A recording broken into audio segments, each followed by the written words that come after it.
nakahanda na ang pamunuan ng Parañaque Integrated Terminal Exchange, PITEX, para sa pagdagsa ng mga pasahero na uuwi sa kani-kanilang mga probinsya.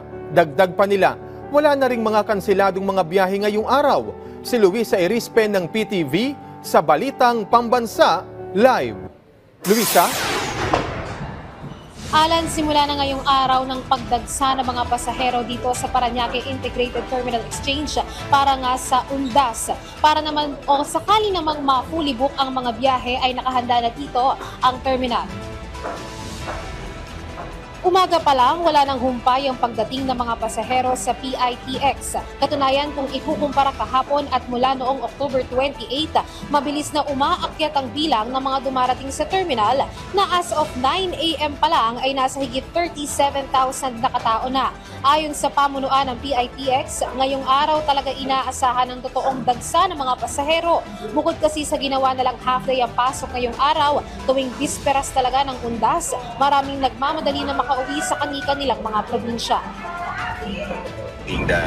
The passengers na may work from home arrangements, yung may mga blended work arrangements na mauna ng biyahe, no? Kasi ayaw nila makipagsabayan sa bulk ng passengers na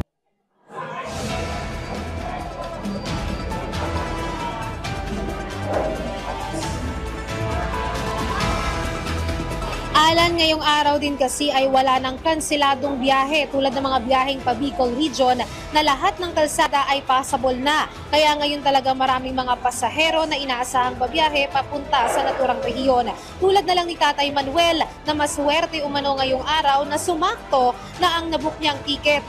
Kaya walang delay ang biyahe niya pa Camarines Sur. Nung nag-start nung cancel nung trips, yata yun, linggo. Tapos na-resume naman nung kahapon lang na-resume siya. Kaya yun, sakto naman na 31 yung nakuha naming ticket. Kaya ayun, dati talagang dumidiretso na ako dito pag uuwi ako ng Bicol. Inaabot ng gabi minsan yung biyahe, ganun.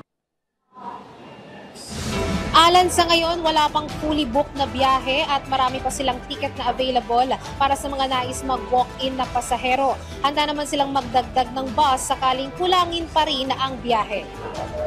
As early as the first week of October, we made sure na magkakaroon tayo ng enough supply ng mga pampubliko sasakyan para hindi mo problema yung mga kababayan natin.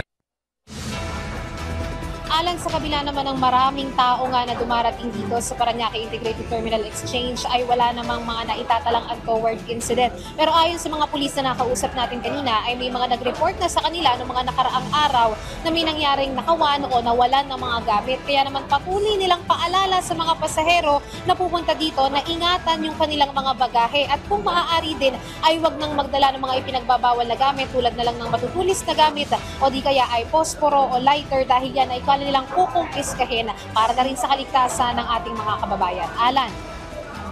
Maraming salamat, Luisa Erispe.